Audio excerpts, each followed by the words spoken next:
दरवाजा बंद करा प्लीज. दरवाजा बंद करा. हा दरवाजा बंद करो.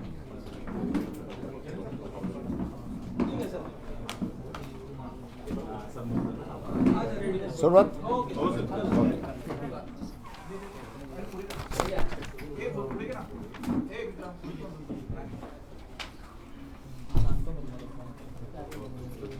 या पत्रकार परिषदेला मुंबई प्रदेशचे असणारे अध्यक्ष अबुल हसन खान हे उपस्थित आहेत. त्याच्याचबरोबर सिद्धार्थ मोकळे पक्षाचे प्रवक्ते आहेत, तेही उपस्थित आहेत. आणि त्याच्याच बाजूला मिती बोरवाला की जे पॅलेस्टाईनच्या इश्यूवरती कामकाज करतात, मदत करतात, अशी असणारी परिस्थिती आहे. 8 डिसेंबरला आझाद मैदानावरती सर्वधर्मीय शांती सभा अशी आम्ही आयोजित केलेली आहे. इस्रायल पॅलेस्टाईनच्या युद्धामध्ये बऱ्याच मोठ्या प्रमाणात चुकीची माहिती ही पसरवल्या जाते आणि हे दोन देशामधलं भांडण आहे असं बघण्यापेक्षा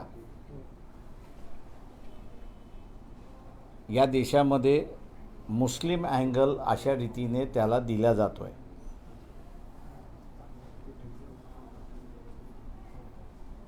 युनायटेड नेशन आणि भारत सरकार या दोघांची ही भूमिका आहे की इस्रायल आणि पॅलेस्टाईन हे दोघांनी एकत्र राहिलं पाहिजे, दोन वेगवेगळे राष्ट्र राहिले पाहिजेत. आणि भारत सरकारने ती भूमिका ही पुन्हा अधोरेखित केली अशी असणारी परिस्थिती आहे. या प्रश्नावरती नुसतं जनजागरण नाही तर शासनाने आपण सगळेजण एक आंतरराष्ट्रीय राजकारण करतोय. G20 इथे झालं, त्याच्यानंतर ब्रिक्स सारख्या संघटनेचे आपण असणारा महत्त्वाचे प्रतिनिधी आहोत. तेव्हा अशा ह्या परिस्थितीमध्ये आंतरराष्ट्रीय स्तरावरती केंद्र शासनाने भूमिका घेतली पाहिजे, शांततेसाठी भूमिका घेतली पाहिजे. इस्रायल आणि पॅलेस्टाईनमध्ये किंवा इस्रायलच्या वतीने जे असणारं बंबार्डिंग झालं तिथल्या असणारं त्यांच्या प्लेयरमध्ये सीजफायर झालं पाहिजे आणि दोघंही एकमेकाच्या शांतीने कसं राहतील हा त्याच्यातला सगळ्यात महत्त्वाचा भाग आहे. भारतावरती सुद्धा नॉन प्लेयर जे आहेत किंवा काही व्यक्ती ज्या आहेत यांच्यामार्फत कारवाया केल्या जातात, हिंसक कारवाया केल्या जातात. परंतु त्या देशातल्या लोकांवरती भारताने कधीही आक्रमण केलेलं नाही किंवा त्यांना असं टार्गेट केलेलं नाही. हीच भारत शासनाची असणारी भूमिका इस्रायल सरकारला त्यांनी समजावून सांगितली पाहिजे की त्यांचा लढा तिथल्या संघटनांशी आहे, पॅलेस्टाईनच्या जनतेशी नाही. त्याच्यामुळे एकंदरीत जे परिस्थिती उभी राहते ती परिस्थिती अशी आहे की इस्रायलमध्ये कारवाई झाली आणि आता शिक्षा जी आहे ती पॅलेस्टाईन जनतेला दिल्या जाते. पाणी कापण्यात आलेलं आहे, वीज कापण्यात आलेलं आहे आणि हॉस्पिटलची सुद्धा सोय नाही अशी असणारी परिस्थिती आहे. भारत सरकारच्या वतीने मदत चालली आहे याच्याबद्दल दुमत नाही, पण अनेक संघटना आहेत की ज्या हे मदत कार्य करायला तयार आहेत. किंवा उद्याची असणारी 8 डिसेंबरची असणारी ऑल पीस धार्मिक सभा जी आहे त्यामध्ये शासनाला म्हणजे केंद्र शासनाला या सर्व गोष्टींवरती ठराव करून तिथे शासनाने ती अंमल केली पाहिजे, लागू केली पाहिजे अशी असणारी परिस्थिती आहे. या संदर्भातलं माझी असणारी बोलणी पहिल्यांदा पोलीस अधिकाऱ्यांशी झाली.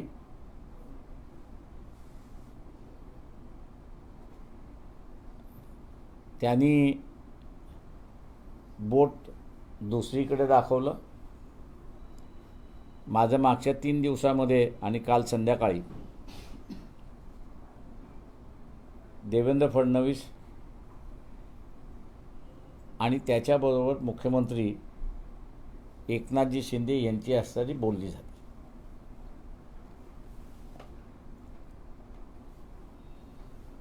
आम्ही पॅलेस्टाईनच्या बाजूने नाही किंवा इथला असणारा इस्रायलच्या बाजूने निघणारा हा मोर्चा नाही, तर ही शांतीसाठी असणारी सभा सर्व धर्मियांची आहे. आणि त्यामुळे परमिशन देण्यात यावी.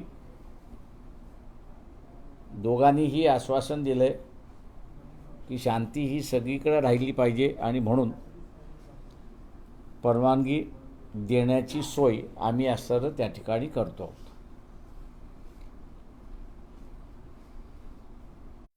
त्याच्यातला इश्यू नाही. त्याचे दुष्परिणामसुद्धा फार मोठ्या प्रमाणात आहेत आणि म्हणून एक राष्ट्र दुसरा राष्ट्र असं जे संबंध असतात त्याच पातळीवरती असणारं ते बघितलं पाहिजे आणि ते त्याच पातळीवरती राहिलं पाहिजे.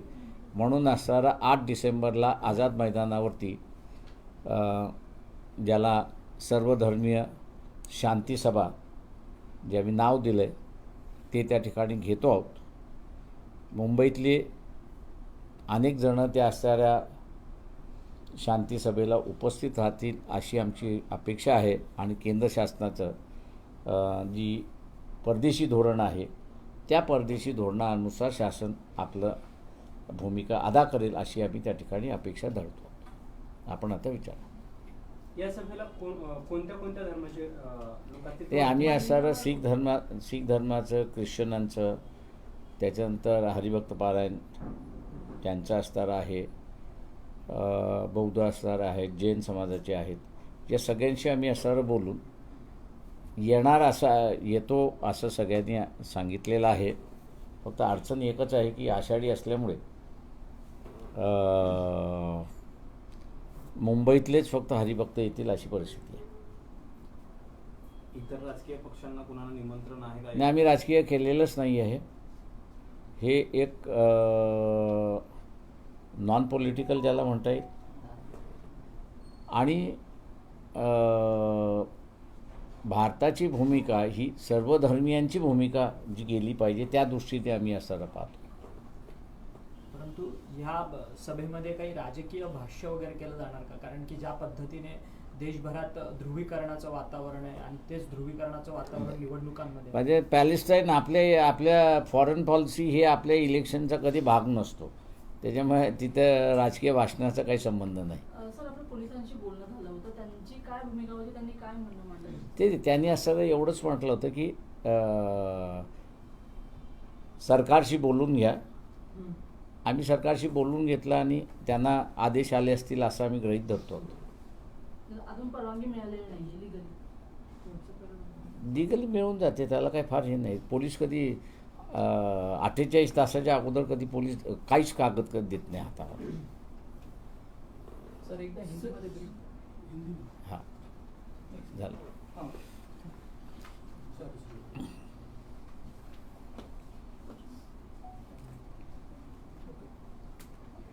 रोल का?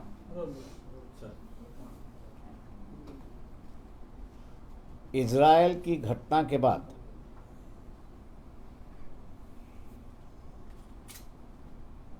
इजराइल और पैलेस्टीन जो है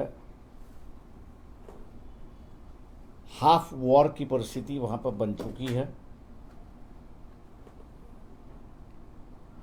अगर अंतर्राष्ट्रीय शक्तियों ने इस पे दखल नहीं दिया तो हो सकता है कि इसका दायरा भी बढ़ सकता है। ये दायरा ना बढ़े इसके लिए 8 दिसंबर को सभी धर्मों के प्रमुखों को लेके एक शांति सभा जो है आज़ाद मैदान में हम लोगों ने आयोजित की है, ताकि एक मैसेज जाए कि इजराइल और पैलेस्टीन के अंदर जो झगड़ा है उसमें केंद्र सरकार अपनी भूमिका तो निभा रही है, लेकिन जिस तरह से G20 हो, ब्रिक हो, इसमें भारत की छवि बड़ी हुई है, उसी को ही इस्तेमाल करते हुए, उसी को ही नज़र में रखते हुए इजराइल और पैलेस्टाइन के जनता जो है उसमें वो पीस की अदा करे, सीज़ फायर हो, जो पानी, बिजली और दवाइयों की जो कठिनाइयाँ पैलेस्टीन लोगों को हो रही है उसमें वो दखलंदाज देके ये कठिनाइयाँ दूर हो, ऐसा हम लोग का एक प्रयास है। और सरकार के आग्रह करेंगे कि और जोर से वो करे इन चीज़ों को। हम लोग उम्मीद करते हैं कि कहीं भी घटना होती है या इंसिडेंट होता है तो भारत में उसका असर होना शुरुआत होता है, सोशली और इकोनॉमिकली दोनों भी होना शुरुआत होता है। इकोनॉमिकली मैं कहूँ तो काफ़ी बड़ा असर होगा, ऐसी एक परिस्थिति है। और इसलिए ये वॉर जैसे यूक्रेन रशिया का है उसका भी एक असर अपने को दिखाई दे रहा है। ये अगर और हद से बाहर निकल गया तो और एक होगा।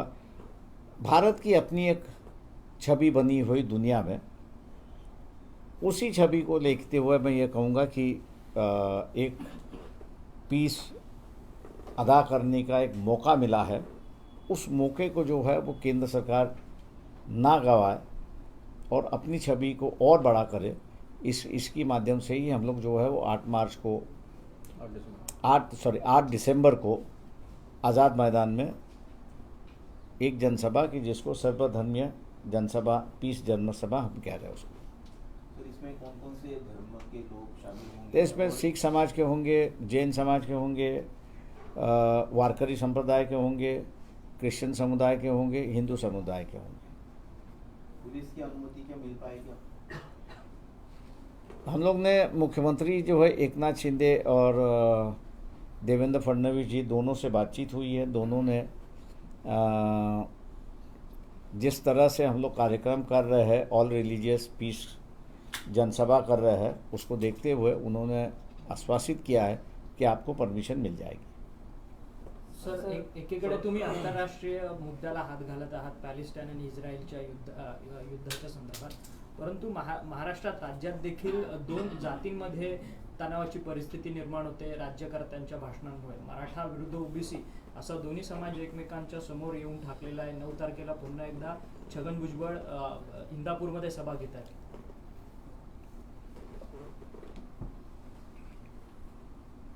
मी हे भांडण कागदावरचं बघतोय, लोकांमधलं अजून भांडण नाही।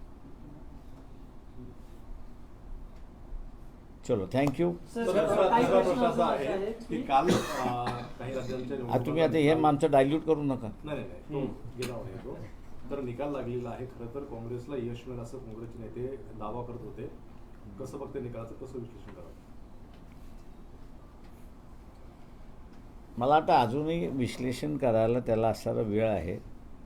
BJPचा विजय झाला एवढं निश्चितपणे आहे त्या ह्याच्यामध्ये, पण त्यांचा विजय का झाला आणि कसा झाला याचे मला वाटतं अजून असणारं बारकावे आल्यानंतरच आपल्याला त्याच्यावरती करता येईल। का आता ओव्हरऑल ओव्हरऑल जे काही असं म्हणतं आहे की अखिलेशबरोबर ज्या पद्धतीने असणारं काँग्रेस वागली, त्यांनी असणारं इतर पण आम्ही त्या ठिकाणी असणारा लढलो नाही असं नाही, 5-6 सीटाकडे जस्ट प्रेझेन्स दाखवायला, या सगळ्यांना घेऊन काय परिणाम झाला असता हे जर रिॲक्ट करायचं असेल तर मला वाटतं निकाल आपल्याकडे थोडंसं बारकाईने बघणं हे महत्त्वाचं आहे. अजून पूर्ण माहिती इलेक्शन कमिशननी त्यांच्या वेबसाईटवरती टाकलेली नाही. ते आठवड्याभरात टाकतील, मग आपल्याला एक्झॅक्ट रिॲक्शन देता येईल. पण एक असं म्हणता येईल की या इलेक्शनच्या रिझल्टवरनं की BJPचा डाऊनफॉल होतो आहे असं जे काही नॅरेटिव्ह येत होतं ते वस्तुस्थितीला धरून नाही असं फक्त म्हणता येईल. पण या तर सगळ्यामुळे दुसरं असं आता आहे एका का काळात काँग्रेसमध्ये काँग्रेसची फूट पडताना बार्गेनिंग दिसत का? पॉवर जी आहे ती इंडियामध्ये कमी कमी झाली होते. असं म्हणायचं? ते आता एक लक्षात घ्या की काँग्रेसचं जे पॉलिटिकल सेटलमेंट जे होतं ते लालू प्रसाद बरोबर आणि नितीश कुमार बरोबर, ममता बॅनर्जी आणि ह्या सगळ्यांबरोबर त्यांचं असताना व्हायचं होतं, शिल्लक व्हायचं होतं. त्याच्यामुळे असं बार्गेनिंग पॉवर कमी झाली अमुक झाली असं काही म्हणता येणार नाही. तुम्ही सर, आता दुसरा एक- इंडियात किंवा काँग्रेससोबत जायला इच्छुक आहात का? सगळं वातावरण इंडिया आघाडीत प्रवेशाबद्दल ते आम्ही तर अगोदरही म्हणालो होतो, आताही म्हणतोय, पण आम्हाला कोण घेणार नाही हेही आम्हाला कळते. पण तरी आम्ही म्हणत आहोत की आम्ही जायला तयार आहोत. कुठल्या मुद्द्यावरून घ्यायला तयार आहे? काय वाटतं? आता त्यांनी सांगितलं पाहिजे, आम्हाला काय घेत नाही आहेत. तुमची म्हणजे मी असं मगाशी म्हणालो की 2 भटजी होते, आता ते 2 भटजी तयार झाल्यानंतर असं पुन्हा होत नाही असं दिसते. पण सर चर्चा- ईव्हीएमला दोष दिला जातो. चर्चा सुरू आहे EVM ला असं दोष- कळतंय. बाळासाहेब, तुम्ही काँग्रेसच्या EVM ला दोष नेत्यांनी दिला सुरुवात- जातो. सर्व सर्व विरोधी पक्षांनी एकत्र येऊन बॅलेट पेपरचा आग्रह करावा. बॅलेट पेपर निवडणुका नाही झाल्या तर निवडणूक लढवू नये अशी तुम्ही पूर्वीकाली भूमिका मांडली लोकशाही मराठीवर. काय सांगाल एकंदरीत? माझी ती भूमिका आहेच.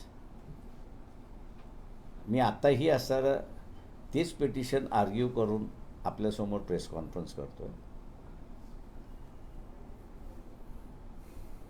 लोकांच्या मनामध्ये आणि राजकीय पक्षांच्या मनामध्ये जी शंका आहे का कायद्यामध्ये तुम्ही EVM वापरा किंवा बॅलेट वापरा असं दोन्ही सोयी आहेत. असंच नाही की तुम्ही असं हे करावं त्या ह्याच्यामध्ये. मी काही गोष्टी इथे बोलू शकत नाही कारण का मला माहिती आहे की मी ते इलेक्शन पिटिशन लढत असताना काय फेस करतो याची मला कल्पना आहे. पण मी काल जे म्हणालो की सर्व विरोधी पक्षाने, आणि हे मी आज नाही म्हणत आहे, 2004 मी ज्यावेळेस पडलो त्यावेळेस माझं स्टेटमेंट होतं, सगळ्या पत्रकारांनी सगळ्यांनी माझं हास्य केलं की मला लोकांनी पाडलं नाही, मला EVMनी पाडलं. दुर्दैव आहे मी असं म्हणेन की इथले असणारे जेवढे इलेक्ट्रॉनिक इंजिनियर्स आहेत, तज्ज्ञ आहेत, यांनी जी मांडणी केली पाहिजे ती मांडणी ते करत नाही. आणि हे माझ्या दृष्टीने जे डॉक्टर बाबासाहेब आंबेडकर म्हणाले होते की या देशामधली सगळ्यात मोठी कॅज्युअलिटी काही असेल तर ती इंटेलेक्च्युअल ऑनेस्टी ही कॅज्युअलिटी आहे. त्याच्यामुळे माझं असणारं ह्या सगळ्या इलेक्ट्रॉनिक इंजिनियर्सना अपील राहणार आहे की तुम्ही EVMबद्दल तुमचं मत मांडा. चांगलं आहे, वाईट आहे, आम्ही असं काही इलेक्ट्रॉनिक इंजिनियर नाही. त्याच्यामुळे आम्हाला जे लिहितात येतात त्याच्यावरती आमचं ओपिनियन आम्ही करतो. पण खऱ्या अर्थाने इथला जो इलेक्ट्रॉनिक इंजिनियर आहे त्यांनी जर लिहायला सांगितलं की हे योग्य आहे की अयोग्य आहे तर मला वाटतं असणाऱ्या बऱ्याच गोष्टी याच्यामधल्या स्पष्ट होतील असं मी त्या ठिकाणी मानतो आहे. उद्धव ठाकरे असं म्हणाले की महाराष्ट्रात येत्या काळात लोकसभा आणि विधानसभेच्या निवडणुका एकत्र लढल्या जातील, काय म्हणतात? असे कोणी काय म्हटलं ह्याच्याशी मला घेणं नाही. मी मागच्या ऑगस्टमध्येच म्हणालो होतो की एकनाथ शिंदे 2024पर्यंत मुख्यमंत्री राहतील. हा प्रश्न तुम्ही मला 2024ला विचारा की एकनाथ शिंदे होते कि नव्हते. सर हिंदी में बताइए कि जो चुनाव हुए, चुनाव में कहाँ कमी रह गई ऐसा आपको लगता है? क्या कांग्रेस ने इंडिया अलायंस को अगर साथ लिया होता तो परिणाम कुछ थोड़े से प्रभावित होते, अलग होते? देखिए, मैं एक बात यह है कि रिजल्ट आ चुका है, बीजेपी जीत चुकी है। इस हकीकत को हम लोग ने अब स्वीकारना चाहिए। एनालिसिस करने की बात है कि अगर इकट्ठा लड़ते तो क्या होता, अलग अलग लड़ते तो क्या होता। ये मेरे ख्याल से जब तक इलेक्शन कमीशन अपने वेबसाइट पे आंकड़े नहीं बताते, कि जैसे मैंने ढूंढने की कोशिश की कि महिलाओं का वोटिंग परसेंटेज ज़्यादा है करके जो बताया गया, लेकिन मैं पिछले इलेक्शन से देख रहा था कि महिला वोटिंग और इस वक्त की महिला वोटिंग का जो फिगर है वो अभी तक इलेक्शन साइट पे नहीं है। ये तो सिर्फ नैरेटिव्स आ रहे हैं, ऐसा मैं मानता हूँ। इसलिए सही एनालिसिस मेरे ख्याल से जब इलेक्शन कमीशन पूरी जानकारी अपनी वेबसाइट पे देगा तब मेरे ख्याल से होगी, ऐसा मैं मानता हूँ। मल्लिकार्जुन खड़गे नहीं, ने आपने- और उसी को लेके मैंने कहा था कि ईवीएम सही या गलत, इसकी चर्चा हमेशा होती रही है। ये सही या गलत है, इसको कहीं ना कहीं तो भी चेक करना ज़रूरी है। हालात में जर्मनी के सुप्रीम कोर्ट ने ईवीएम के खिलाफ अभी एक निर्णय दे दिया है। यूनाइटेड नेशंस में भी इस निर्णय के खिलाफ जो है वहाँ के स्टेट्स ने डिसीजंस दे चुके हैं। इंग्लैंड ने भी इसको शुरुआत की थी, लेकिन वहाँ भी बंद हो चुका है। वही फ्रांस की हालत है। अब इतने बड़े देश जिनके पास अपने से ज़्यादा टेक्नोलॉजी है,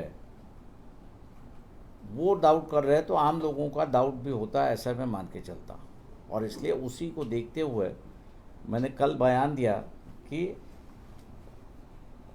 इस चार्ज को कहीं ना कहीं तो भी ख़त्म कर दो, और इस चार्ज को कहीं ना कहीं तो भी ख़त्म करना है तो आप बैलेट पे करिए, क्योंकि कानूनी तौर से बैलेट भी हो सकता है, ईवीएम पे भी हो सकता है। अगर तुम ईवीएम, जिसका ईवीएम पे विश्वास नहीं है, वो सीधा ये कहे कि हम लोग इलेक्शन कॉन्टेस्ट ही नहीं करेंगे। मतलब इसलिए मैंने कहा कि ये हिम्मत दिखाना ज़रूरी है राजनीतिक दलों को कि ये जो ईवीएम के बारे में गलत सलत चर्चा है, इसको कहीं ना कहीं तो भी रोकना चाहिए। और रोकने का एक ही रास्ता मैं देखता हूँ कि बैलेट के ऊपर से जो रिज़ल्ट आएंगे वो ईवीएम के रिज़ल्ट से कंपेयर किया जाएगा। अगर वो सही है तो ईवीएम सही है, अगर वो रिज़ल्ट बैलेट के रिज़ल्ट अलग आए तो ईवीएम गलत थी, ये उसका नतीजा होगा।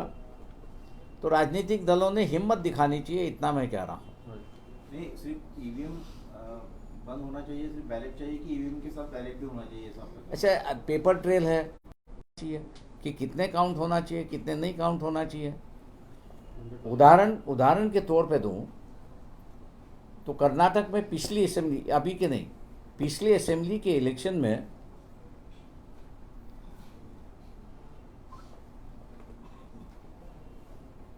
वोट की गिनती हुई ईवीएम के माध्यम से। मैं दुर्भाग्य कहूंगा उस कॉन्स्टिट्यूंसी का कि इलेक्शन कमीशन के ऑर्डर से वहां के सभी बैलेट गिने जाएंगे करके ऑर्डर हुई, एक ही था। और रिजल्ट ये आया कि ईवीएम ने जिसको जिताया था वो एक्चुअली में हार चुका था, और बैलेट पे जिसको जिताया था उसको हरा दिया था। कोर्ट पे मामला गया और कोर्ट ने कहा कि बैलेट पर जो है वो सही है। अब ये उदाहरण है, नहीं ऐसे नहीं है। अब इस उदाहरण को देखते हुए राजनीतिक दलों में कानाफूसी होगी। कांग्रेस इस विषय पे भूमिका लेगा नहीं, क्योंकि मैं ही पहले था कि 2004 में मुझे जब मैं गिर गया तो मैंने कहा था कि मुझे लोगों ने नहीं गिराया, मुझे ईवीएम नहीं गिराया। उस वक्त कांग्रेस सरकार थी, इसलिए मैं कांग्रेस की मजबूरी समझ सकता हूं। कि वो इस पे भूमिका नहीं लेगी। सर आपको क्या लगता है कि ईवीएम में टेम्परिंग की जाती है या फिर इस तरह से कोई तो मैंने कहा ना कि ये क्षेत्र जो है वो इलेक्ट्रॉनिक इंजीनियर्स जो है सॉफ्टवेयर के और हार्डवेयर के, वो पता है इसमें। सर एक नहीं प्रश्न आपको लगता है कि जो राज्यों के जो अभी चुनाव हुए या जो भी चुनाव होते हैं उसमें अगर मेरी पिटीशन डिसमिस्ड हुई, मान लीजिए कि जिसको तैयारी चल रही है, फिर मैं इसका तथ्य बाहर निकालूंगा, नहीं तो कोर्ट के सामने रखूंगा सब तथ्य। ये बीजेपी का कल ये कहना था कि अगर बीजेपी कहीं जीतती है एक राज्य में 2 राज्य में कहीं भी, तो फिर ईवीएम जो है अपोजिशन जो ईवीएम का ऐसा बहाना है, बनाते हैं। सवाल ऐसा है कि जहाँ मुझे जिताना वहाँ मैं जिता देता हूँ, जहाँ मुझे जितना नहीं है वहाँ पर मैं उसको नहीं करता हूँ। तो ये कहना गलत है। मैं यही कहूँगा कि उन्होंने जवाब देना चाहिए कि कर्नाटक जो 2012 के इलेक्शन में हुआ, ईवीएम के काउंटिंग में एक कैंडिडेट जिन के आया, बैलेट के काउंटिंग पे दूसरा चुन के आया, कोर्ट ने ये कहा कि जो बैलेट पे चुन के आया है वो आमदार होगा, जो ईवीएम में आया है वो नहीं होगा। सर आपको लगता है कि जिस तरह से अभी ये चुनाव नतीजा है, बीजेपी का डाउनफॉल शुरू हो गया था, एक तरह का बातें कही जा रही थी, क्या बीजेपी का डाउनफॉल शुरू हो गया ऐसा आपको लगता है? अभी चुनाव में बात इस सलाह चुनाव में तो आप जो कह रहे हैं उसके विपरीत दिखाई दे रहा है। हाँ नहीं, ऐसी बातें थी मीडिया में चर्चा थी, अपोजिशन भी बोल रहा था कि अब बीजेपी चली जाएगी, एंटी इनकम्बेंसी है, लोकसभा के चुनाव परिणाम भी अलग हो सकते हैं। मैंने वही कहा ना कि इसको टेस्ट करना है तो बैलेट पे आइए।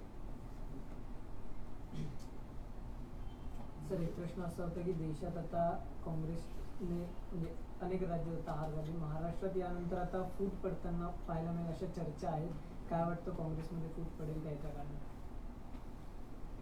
त्याच्या अगोदरही फूट पडलेली आहे, त्याच्यामध्ये नवीन काही आहे? फूट एनसीपी मध्ये फूट पडली, शिवसेनेमध्ये फूट पडली, आता बीजेपी मध्ये फूट पडेल, उद्या आमच्यामध्ये सुद्धा फूट पडेल। काय त्याच्यामध्ये? त्याच्यामुळे आता फक्त एवढंच आहे की आमच्याकडे आमदार नाही, खासदार नाही, त्याच्यामुळे कार्यकर्ते पळवण्याचा प्रकार होईल एवढंच फक्त आम्हाला दिसते।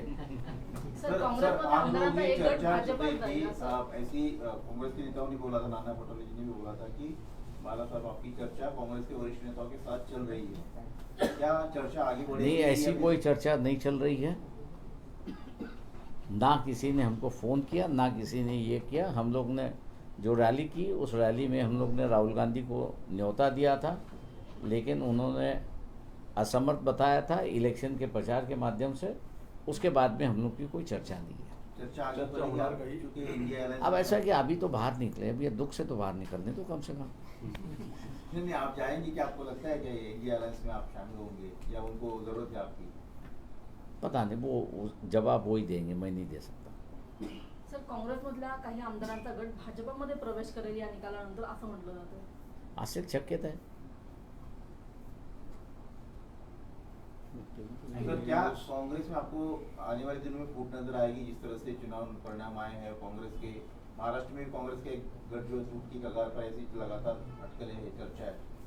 देखिए, बीजेपी कुछ भी कर सकती है, उनकी कैपेसिटी का कोई अंत नहीं है। कांग्रेस के नेता चाहते हैं कि अब सत्ता में जाना है। अब ऐसा है कि सत्ता में जाना है तो चले जाएंगे। अब सवाल ये है कि बीजेपी के कुछ नेताओं से बातचीत चल रही थी, तो बीजेपी के नेताओं से मैंने कहा तुम कितने लोगों को लो? मैंने कहा 200 तो अभी हो गए हैं, तो आपके कैंडिडेट क्या करेंगे?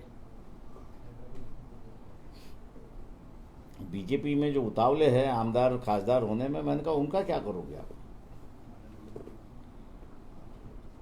तो इसका जवाब बीजेपी को देंगे, तब जाके इनको लेंगे, और क्या है। सर नारायण राणेंनी तुमच्यावर आरोप केले होते का तुम्ही भडकाऊ भाषण करता, भडकाऊ जाऊ दे, चला जाऊ दे, नारायण राणे आपले गरीब बिचारे सोडून देतात ना। सर आज संजय राऊतांनी एक महत्त्वाचं वाक्य भाष्य केलेलं आहे, कालिया तेरा क्या होगा, असं त्यांनी ह्या 40 जणांनी मुख्यमंत्र्यांना संबोधलंय, कसं होतंय? काही वेळेस राजकारणामध्ये शिकावं लागतं।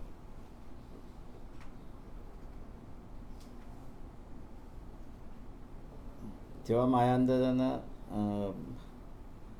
अजून संजय जे आहेत, संजय राऊत जे आहेत ते शिकतात आहेत असंच मी म्हणेन.